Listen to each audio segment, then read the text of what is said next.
BJP 101 seat पे यहाँ पर लड़ रही थी, आरजेडी 140 के आसपास सीटों पे लड़ रही थी, तो डेफिनेटली वोट परसेंटेज ज्यादा होना ही था। अनंत सिंह को इलेक्शन के बीच में अरेस्ट कर लिया गया। इन सब चीजों को अपोजिशन सही तरीके से यूटिलाइज आखिरकार क्यों नहीं कर पाई। इलेक्शन का रिजल्ट सामने आ चुका है एंड फिर से एक बार अपोजिशन को काफी बड़ा वाला झुंझुना यहाँ पर मिल चुका है एंड आई थिंक ये एक परफेक्ट टाइम है सवाल पूछने का।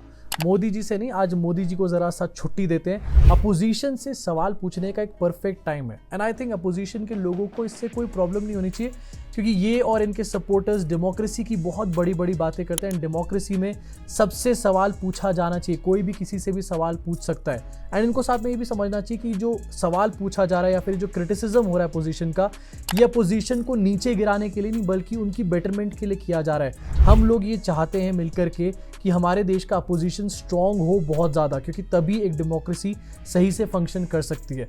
अब जब से रिजल्ट सामने आए तब से बार बार अपोजिशन इस चीज़ का रट्टा लगा रहा है कि भैया वोट चोरी हो गया, चोर आए और सारे वोट उठा करके एकदम से ले गए एंड वोट चोरी हो गया, इसलिए हम इलेक्शन यहाँ पर हार गए। ठीक है, मैं मान लेता हूँ इस बात को, आई बाय दिस आर्ग्यूमेंट कि वोट चोरी हुआ है, वोट चोरी होते हैं।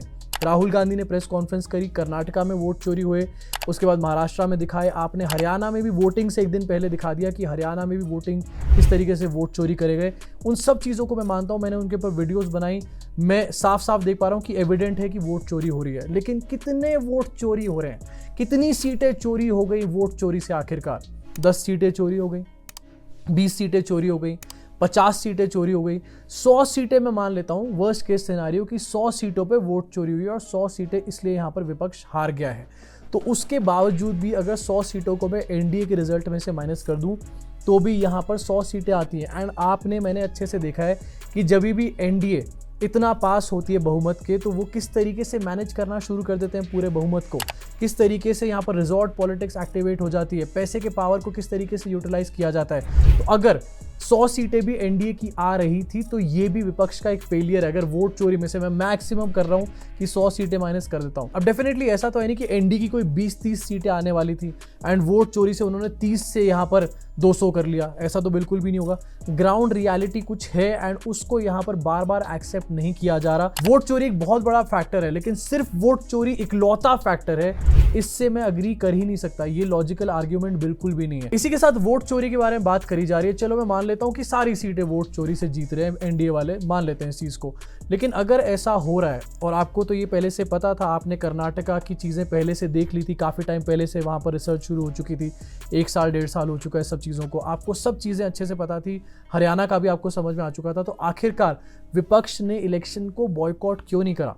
एंड सोशल मीडिया पे इस टाइम पर सब लोग ये बोल रहे हैं, जितने भी ऐसे लोग हैं जो कि डेमोक्रेसी को बचाने की बातें करते हैं, जेन्युइनली मीन करते हैं उन बातों को। ध्रुव राठी का कल का ट्वीट जो मैंने आपको कल की वीडियो में दिखाया भी था कि आखिरकार बॉयकॉट क्यों नहीं करा गया अपोजिशन के द्वारा इस पूरे इलेक्शन को, क्योंकि अगर वोट चोरी हो रही है एंड इन लोगों को ये बात पता थी तो बॉयकॉट कर देते एंड बॉयकॉट करने के बाद एक तरीके से बीजेपी और ज्यादा यहाँ पर अकेली पड़ जाती एंड वोट चोरी का जो एलिगेशन था, जो काफी सारे प्रूफ के साथ यहाँ पर दिखाया गया था, वो और ज्यादा एस्टैब्लिश हो जाता अपने आप। लेकिन नहीं, किसी ने भी बॉयकॉट करने की नहीं सोची। क्यों? क्योंकि सबको अपनी पॉलिटिक्स की पड़ी है, किसी को यूनाइटेडली इसकी नहीं पड़ी हुई कि डेमोक्रेसी को कैसे बचाया जाए। बातें सब लोग यहाँ पर बहुत बड़ी बड़ी करके चले जाते हैं, लेकिन डाउन द लाइन यहाँ पर सबको अपनी अपनी पार्टी की, सबको अपनी अपनी पॉलिटिक्स की पड़ी है, उसके अलावा और कुछ भी नहीं।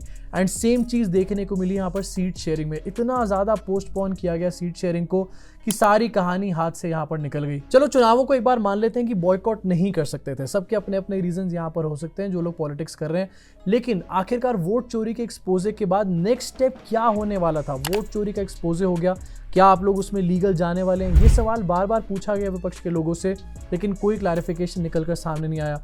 अगर जुडिशरी के पास नहीं जाना, पता है कि भैया जुडिशरी से भी यही चीज़ निकलकर सामने आने वाली है, तो इसके ऊपर एक मास एजिटेशन हो सकता था, वो मास एजिटेशन भी यहाँ पर देखने को नहीं मिला। इनफैक्ट आपको याद दिलाना चाहूंगा, जब पहली बार वोट चोरी का एक्सपोजे यहाँ पर हुआ, राहुल गांधी ने किया, उसके 2-3 दिन के अंदर ही एक वोटर अधिकार यात्रा की शुरुआत हुई बिहार में and that was the peak.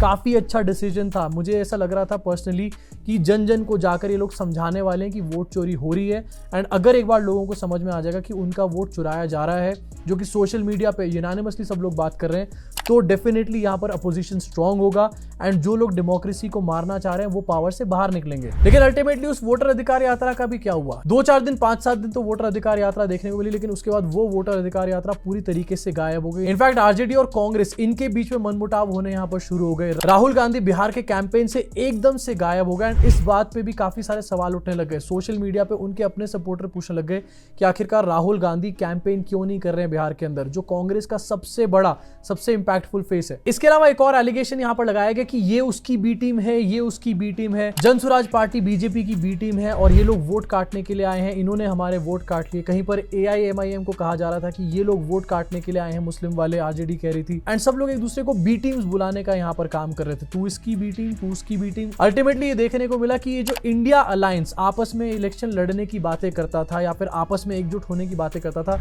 ये इंडिया अलायंस कहीं पर भी मुझे देखने को नहीं मिल रहा था। अगर आप इंडिया अलायंस की बातें कर रहे हो विपक्ष वाले लोग, तो सारी पार्टी जो छोटी छोटी है उनकी डिमांड्स को पूरा कर लो। अगर AIMIM के साथ सीट शेयरिंग थोड़ी सी यहाँ पर कर ली जाती तो क्या इसका फायदा नहीं मिलता? डेफिनेटली मिलता। इस टाइम पर आरजेडी बार बार ये दिखा रही है कि सबसे ज्यादा वोट परसेंटेज हमारा रहा है, बीजेपी से भी ज्यादा वोट परसेंटेज हमारे को मिले हैं एंड पूरे बिहार में हमें तो बीजेपी से ज्यादा वोट मिले हैं। लेकिन कोई भी आपको ये सच्चाई नहीं बता रहा कि आरजेडी बीजेपी से ज्यादा सीटों पे लड़ी थी। बीजेपी 101 सीट पे यहाँ पर लड़ रही थी, आरजेडी 140 के आसपास सीटों पे लड़ रही थी, तो डेफिनेटली वोट परसेंटेज ज्यादा होना ही था। एंड जहां पर सिर्फ 3% वोट ज्यादा है, एक्चुअली में काफी सिग्निफिकेंट नंबर पर ज्यादा होना चाहिए था, लेकिन ये दिखाया जा रहा है सिर्फ 3% को लेकर के, जहां पर ज्यादा सीट पे ये लोग लड़े कि देखो हमें तो ज्यादा वोट मिल गए। इस तरीके के n नंबर ऑफ आर्ग्यूमेंट्स निकल कर आ रहे हैं जो पूरी तरीके से लॉजिकल है, लेकिन ये लोग इस बात को मानने को तैयार नहीं कि हाँ हमारी स्ट्रैटेजी गलत थी, या फिर हाँ हमने सही टाइम पर सीट शेयरिंग नहीं करी, या फिर हाँ हम वोट चोरी को सही तरीके से लोगों तक जन जन तक नहीं पहुंचा पाए। वहां पे सोशल मीडिया पे तो एक बहुत बड़ा कैंपेन चल गया, सोशल मीडिया पे इनके IT सेल ने बहुत बड़ी बड़ी बातें कर दी, लेकिन एक्चुअली में लोगों तक ये वोट चोरी की बात नहीं पहुंची और ये रियलिटी है। इसके अलावा एक बहुत बड़ा पार्ट प्लेइंग इस पूरी हार के पीछे कांग्रेस का अपना IT सेल एंड कांग्रेस की अपनी गोदी मीडिया। यस, कांग्रेस की भी एक गोदी मीडिया बन चुकी है जो कि आपको एंड कांग्रेस को खुद भी यहाँ पर सच्चाई से काफी दूर रखना चाहते हैं। क्यों? क्योंकि उनको सिर्फ व्यूज चाहिए, उनको सिर्फ व्यूज से मतलब है। कांग्रेस IT सेल के लोग सुबह शाम माहौल बनाने के चक्कर में लगे रहते हैं। माहौल बनाने के चक्कर में ये लोग फैक्ट्स को जुटलाने का काम करते हैं एंड कई बार मैंने देखा है ये लोग उल्टी सीधी बातों को ऐसे दिखाते हैं जैसे भैया कांग्रेस के हक में बहुत बड़ा यहाँ पर माहौल बन गया। कांग्रेस के हक में माहौल बन सकता है, कोई बहुत बड़ी बात नहीं है इसमें। ऑन ग्राउंड सोशल मीडिया दोनों जगह माहौल बन सकता है, लेकिन इसके लिए झूठ का सहारा कई बार लेते हैं कांग्रेस के IT सेल के लोग। एंड जैसे मैंने बताया इनकी अपनी गोदी मीडिया यहाँ पर बन चुकी है। यूट्यूब पे बहुत सारे ऐसे चैनल्स में देखता हूँ जो हर आए दिन कभी मोदी जी की सरकार गिरा देंगे, कभी राहुल गांधी को PM बना देंगे। ये हर रोज आए दिन इसी चीज के ऊपर वीडियो बनाते हैं। कभी बोल देंगे कि राहुल गांधी के भाषण से हिल गए नरेंद्र मोदी। इस तरीके की बातें करी जाती है एंड कांग्रेस को, उनके सपोर्टर्स को एक्चुअल रियलिटी से काफी ज्यादा दूर रखा जाता है। आई थिंक ये गोदी मीडिया से कम नहीं है किसी भी लेवल पे। इनको सिर्फ अपने व्यूज से मतलब है एंड ये उसके चक्कर में सबको गुमराह यहाँ पर करते चले जा रहे हैं। एंड शायद इसी गोदी मीडिया और इसी IT सेल की वजह से यहाँ पर कांग्रेस ग्राउंड रियलिटी को पहचान ही नहीं पाई। कांग्रेस को ये ग्राउंड रियलिटी पता नहीं चली कि नीतीश कुमार ये जो 10-10 हज़ार रुपए बांट रहे हैं या फिर 1,000 रुपए स्टूडेंट्स को यहाँ पर बांटे गए, उससे आखिरकार कितने उनके हक में यहाँ पर माहौल जा रहा है। हालांकि ये फ्रीबी पॉलिटिक्स है और ये पूरी तरीके से गलत है। हमारे टैक्स पेयर के पैसे पे पॉलिटिक्स करी जा रही है, हमारे टैक्स पेयर के पैसे पे बीजेपी चुनाव लड़ रही है एंड जीतने का काम कर रही है, पूरी तरीके से गलत है। लेकिन ये चीज, ये रियलिटी आखिरकार विपक्ष के लोगों को दिखाई क्यों नहीं दी, ये एक बहुत बड़ा सवाल यहाँ पर उठना चाहिए। इसी के साथ ये भी एक सवाल उठना चाहिए कि बीजेपी करप्शन के फ्रंट पे पूरी तरीके से फेल हो चुकी है, डेवलपमेंट के फ्रंट पे पूरी तरीके से फेल हो चुकी है एंड जो एक नेशनल सिक्योरिटी का फ्रंट है उस पर भी पूरी तरीके से बीजेपी फेल है। लेकिन फिर भी अपोजिशन के लोग इन सब चीजों को यूटिलाइज क्यों नहीं कर पाए, इन सब चीजों के अराउंड स्ट्रैटेजी को बिल्ड क्यों नहीं कर पाए। मैं यहाँ पर ऐसा कोई क्लेम नहीं कर रहा हूँ कि मेरे अंदर सारा दिमाग है, लेकिन अपोजिशन के लोगों के पास दिमाग है, मैन पावर है, इनके पास मीडिया के भी बहुत सारे लोग हैं और बहुत सारा नेटवर्क है इन लोगों के पास, बहुत सारे पैसे भी इन लोगों के पास है। लेकिन फिर भी जो चीजें रियलिटी है, जहां पर बीजेपी ऑलरेडी फेल हो चुकी है बुरी तरीके से, लगातार बिहार के अंदर पुल गिर रहे थे, अनंत सिंह को इलेक्शन के बीच में अरेस्ट कर लिया गया, इन सब चीजों को अपोजिशन सही तरीके से यूटिलाइज आखिरकार क्यों नहीं कर पाए, ये सवाल भी इस टाइम पर अपोजिशन से उठना चाहिए। अब देखो, इन सवालों से हो सकता है कुछ लोग ऑफेंड हो रहे हो, लेकिन मैं उनको फिर से बता देना चाहता हूं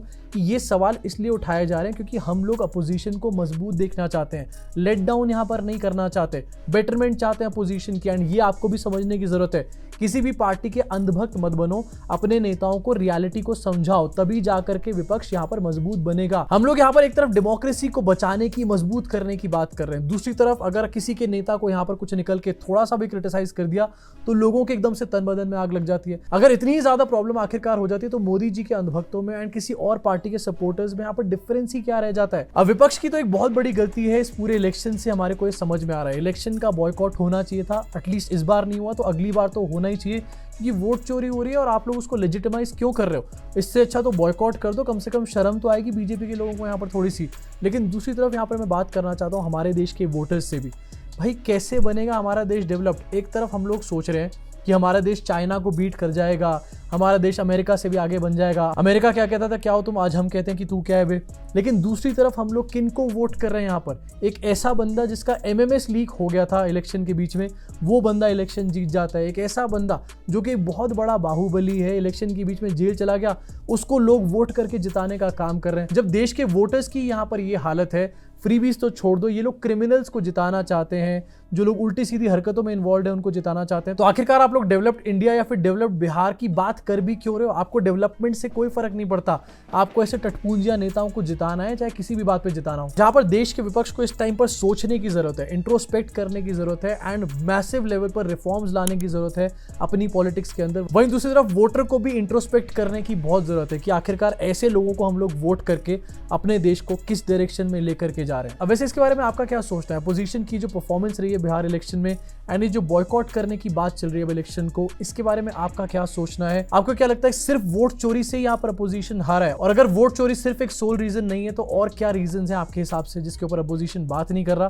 नीचे कमेंट सेक्शन में अपनी भड़ास को पूरी तरीके से निकालना। हम यहाँ पर डेमोक्रेसी को बचाने की बात करते हैं, देश को आगे बढ़ाने की बात करते हैं, किसी नेता या फिर किसी पार्टी को सेटल करने की बातें नहीं करते, तो इसलिए हमारे लिए देश सबसे पहले आता है। हम सिर्फ ये बात कहते नहीं है, एक्चुअली इस बात को मीन करते हैं।